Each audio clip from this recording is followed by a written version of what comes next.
ভিডিওর শিরোনাম দেখে হয়তোবা আপনারা গ্যাস করতে পেরেছেন আমি কি নিয়ে কথা বলবো।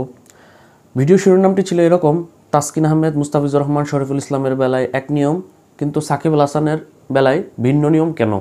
এই বিরূপ মনোভাব কেন, বা বৈরী মনোভাব কেন, বা পার্থক্যটা কোন জায়গায়? এই কথার সূত্রপাত বা এই শিরোনামের সূত্রপাত হচ্ছে আইপিএল এবং বিশ্বকাপ এবং বাংলাদেশ এবং জিম্বাবুয়ের মধ্যকার 5 ম্যাচের টি-20 সিরিজকে ঘিরে। আমরা সকলেই জানি যে আগামী জুন মাসের 1 তারিখ থেকে ইউএসএ এবং ওয়েস্ট ইন্ডিজে শুরু হচ্ছে 20 দলের টি-20 বিশ্বকাপ, যেখানে বাংলাদেশও অংশগ্রহণ করছে। তার আগে এই 20 দলের বিশ্বকাপের আগে বাংলাদেশ প্রস্তুতি হিসেবে জিম্বাবুয়ের বিপক্ষে ঘরের মাঠে আগামী 3 তারিখ থেকে 5 ম্যাচের টি-20 সিরিজ এবং আগামী মে মাসের 21, 23 এবং 25 এপ্রিল আমেরিকার মাঠে 3টি টি-20 খেলবো আমরা আমেরিকার বিপক্ষে। এখন আসন্ন যে জিম্বাবুয়ের বিপক্ষে যে 5 ম্যাচের টি-20 সিরিজ আছে, যেটি আগামী 3 মে থেকে শুরু হবে এবং জিম্বাবুয়ের টিম আগামী 28 এপ্রিল বাংলাদেশে আসবে, সেই সিরিজকে সামনে রেখে 17 সদস্যের একটি প্রস্তুতি ক্যাম্পের বাংলাদেশ দল ঘোষণা করা হয়েছে, যেখানে 17 সদস্য থেকেই জিম্বাবুয়ে সিরিজকে সামনে রেখে 5 ম্যাচের টি-20 সিরিজে প্লেয়াররা সিলেকশন হবে। এই 17 সদস্যের স্কোয়াডে নাম নেই সাকিব আল হাসান এবং মুস্তাফিজুর রহমানের। সাকিব আল হাসান বর্তমানে দেশে নেই, তার কারণে সে 2-1 দিনের মধ্যে বাংলাদেশে আসবে, তাই তার নাম নেই। এবং মুস্তাফিজুর রহমান যেহেতু 1 মে পর্যন্ত আইপিএল এবার চেন্নাই সুপার কিংসের হয়ে খেলবে, সে কারণে তার নাম নেই এই প্রস্তুতি ক্যাম্পের স্কোয়াডে। এমনকি মুস্তাফিজুর রহমান প্রথম টি-20 ম্যাচ থেকেও সে রেস্ট পেতে পারে জিম্বাবুয়ের বিপক্ষে, যেটি 3 তারিখ হবে। এবং সাকিব আল হাসান জিম্বাবুয়ে সিরিজে যে 5টি টি-20 হবে, প্রথম 3টি টি-20 হবে চট্টগ্রামে, লাস্ট 2টি হবে মিরপুরে, প্রথম 3টি টি-20 ম্যাচও সে মিস করতে পারে। কারণটা কি? আমরা যদি শুরু থেকে শুরু করি যে তাসকিন শরীফুল এই কথায় বা এই যুক্তিতে আসছে কোথা থেকে। এবারে আইপিএলে নাম লিখিয়েছিল তাসকিন আহমেদ, মুস্তাফিজুর রহমান, শরীফুল ইসলাম। সাকিব আল হাসান নিজের নামটি সে উইথড্র করে নেই, এবার নাম দেয়নি। কিন্তু তাসকিন আহমেদ, মুস্তাফিজুর রহমান, শরীফুল ইসলাম নাম দিলেও তারা যখন বিসিবি থেকে এনওসির ব্যাপারে কথা বলে, তখন বিসিবি তাদেরকে জানায় যে তোমরা যদি এবার আইপিএল খেলতে যাও তাহলে তোমাদেরকে অর্ধেক সিজনে পাওয়া যাবে। অর্থাৎ আইপিএলের যে টিমগুলো তাদেরকে চাচ্ছে, তাদেরকে আইপিএলে অর্ধেক সময়ের জন্যই পাবে, পুরো সিজনে আইপিএলে পাবে না। কারণ আইপিএল শুরু হয়েছে গত 26 মার্চ, শেষ হবে 22 মে, অর্থাৎ বিশ্বকাপ শুরুর 8 দিন আগেই এবার আইপিএলের ফাইনাল অনুষ্ঠিত হবে। তার মানে বাংলাদেশি ক্রিকেটারদেরকে আইপিএল দেওয়ার একটা সুযোগ ছিল। অর্থাৎ বিশ্বকাপের আগে যদি 8 দিন আগে যদি তাদেরকে পাওয়া যেত, তাহলে তাদেরকে তো এনওসি দেওয়া যায়। কারণ সামনে জিম্বাবুয়ে এবং আমেরিকার মতো ছোট দলের বিপক্ষে খেলা, আমরা চাইলে তাসকিন, শরীফুল, মুস্তাফিজকে রেস্ট দিয়ে অন্য পেসারদেরকে খেলাতে পারতাম, ব্যাকআপ পেসারদেরকে, কিন্তু না, বিসিবি তাদের সবাইকে চাইছে। যার কারণে তাসকিন শরীফুলকে জানিয়ে দেওয়া হয় তোমাদের দল যদি তোমাদেরকে অর্ধেক সিজনের জন্য নিতে চায় তাহলে তারা পাবে। তখন তাসকিন আহমেদকে কিন্তু গত বছর, আগের বছর লখনৌ সুপার জায়ান্ট তাকে দলে চেয়েছিল, তাকে এনওসির কারণে বিসিবি এনওসি দেয়নি, তাই পায়নি। গত বছর সে ইনজুরি ছিল, কিন্তু এবছর তাকে লখনৌ সুপার জায়ান্ট সহ কলকাতা নাইট রাইডার্স চেয়েছিল, কিন্তু পুরো সিজনের জন্য সে এনওসি পাবে না বিসিবি থেকে, যার কারণে তাকে তারা নেয়নি। তারপর শরীফুল ইসলামের ক্ষেত্রে সেম, প্রথমবার শরীফুল ইসলাম এবারের আইপিএলে ডাক পেয়েছিল লখনৌ সুপার জায়ান্টসের হয়ে, তারাও চেয়েছিল তাকে পুরো সিজন, বিসিবি তাকে পুরো সিজনে এনওসি দেয়নি, তারা অর্ধেক সিজন দিতে পারবে, যার কারণে শরীফুল খেলতে পারেনি। মুস্তাফিজুর রহমানের বেলায় সেম, কিন্তু চেন্নাই সুপার কিংস তাকে অর্ধেক সিজন হলেও তাকে প্রথমে আগে কিনে নেয়, তারপর তারা বিসিবির সাথে নেগোসিয়েশনে যায় যে তাকে পুরো সিজনের জন্য পাওয়া যায় কিনা। প্রথমত 30 এপ্রিল পর্যন্ত মুস্তাফিজুর রহমানকে এনওসি দেওয়া হয়, কিন্তু তাদের টিম এবং মুস্তাফিজের রিকোয়েস্টে 1 মে চেন্নাই সুপার কিংসের হয়ে আরও একটি ম্যাচ খেলে, অর্থাৎ একদিনের এনওসি তাকে বাড়িয়ে দেওয়া হয়। সেই ম্যাচটি খেলে সে বাংলাদেশের দলের সাথে যোগ দিবে এবং জিম্বাবুয়ে সিরিজে খেলবে। এখানে যেটা বলছিলাম যে তাসকিন, মুস্তাফিজ, শরীফুলের বেলায় এক নিয়ম এবং সাকিব আল হাসানের বেলায় ভিন্ন নিয়ম।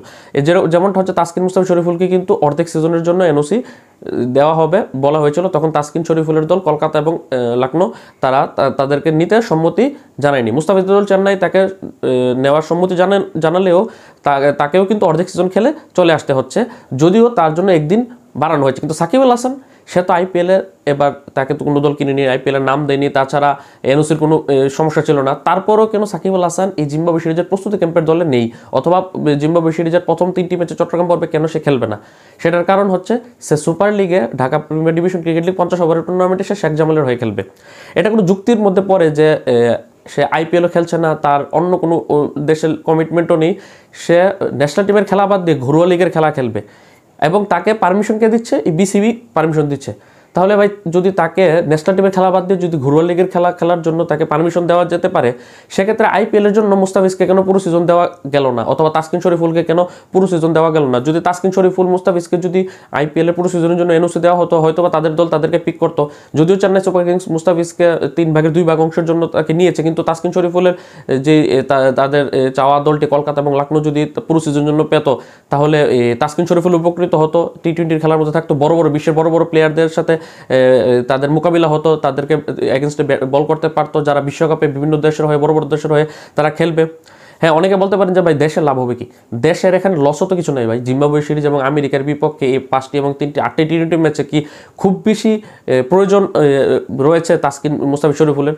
যদি আমাদের জিম্বাবুয়েকে হারাতে, সিরিজ হারাতে বা আমেরিকাকে হারাতে যদি তাসকিন মুস্তাফিজ শরীফুলের প্রয়োজন পড়ে, তাহলে ভাই আমাদের আসলে লজ্জার কিছু আমাদের জন্য আসলে হতে পারে না। আমরা কি তাহলে কোনো ব্যাকআপ পেসার তৈরি করতে পারি নাই?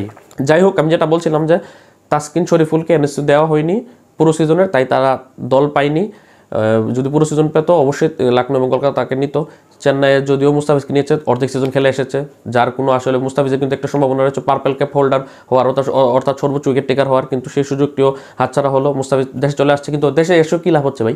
1 তারিখ সর্বশেষ চেন্নাইয়ের পক্ষে ম্যাচ খেলে সে 2 তারিখ বাংলাদেশে আসবে। 3 তারিখ থেকে বাংলাদেশের প্রথম ম্যাচ জিম্বাবুয়ের বিপক্ষে, প্রথম টি-20 চট্টগ্রামে, কিন্তু প্রথম টি-20 ম্যাচে নাকি তাকে খেলানো হবে না। গতকালকে নির্বাচক লিপু বলল যে প্রথম ম্যাচে মুস্তাফিজুর রহমান মিস করতে পারে। তাছাড়া এর আগেও তিনি একবার বলেছে যে এবারে যে 5টি টি-20 আছে জিম্বাবুয়ের বিপক্ষে, সব ম্যাচে তাকে খেলানো হবে না, তাকে গ্যাপে গ্যাপে খেলানো হবে অন্যদেরকে পরীক্ষা করার জন্য।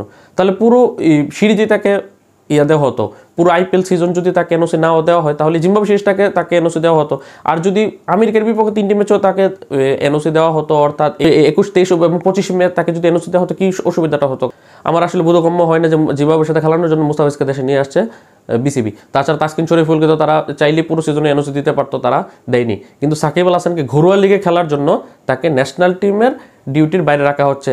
সে প্রথমত প্রস্তুতি ক্যাম্পের দলে নিয়ে 17 সদস্যের দলে, তাছাড়া প্রথম 3টি টি-20 ম্যাচেও সে থাকবে না। তাহলে এই ধরনের বৈরী মনোভাব কেন? এটা কি সাকিব আল হাসান তাকে ভয় পায় বিসিবি, সে কারণে কি এরকম সিদ্ধান্ত নেওয়া, নাকি এর পিছনে অন্য কোনো কারণ রয়েছে? আমি আমার মতামতটা এখানে দিলাম যে আমার ব্যক্তিগতভাবে একদমই পছন্দ হয়নি যে তাসকিন শরীফুল মুস্তাফিজের বেলায় এক মনোভাব বিসিবির এবং সাকিবের বেলায় ভিন্ন মনোভাব।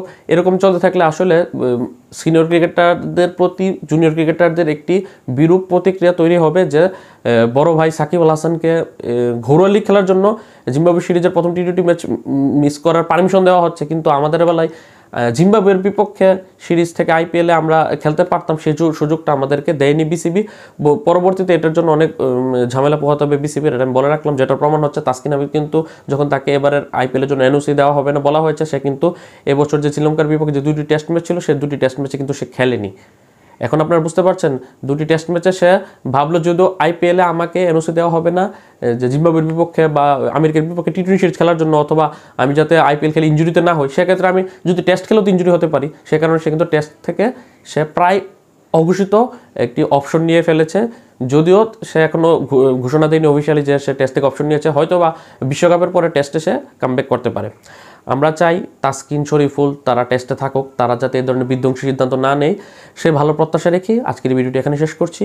ভিডিওতে যদি কোনো আপনার মত ভিন্নতা থাকে সেটি কমেন্ট করে জানাবেন, আর পরবর্তী ভিডিও রাখ পর্যন্ত চ্যানেলটি সাবস্ক্রাইব করে পাশে থাকা নোটিফিকেশন বেল আইকনটি প্রেস করে দিন। আল্লাহ হাফেজ।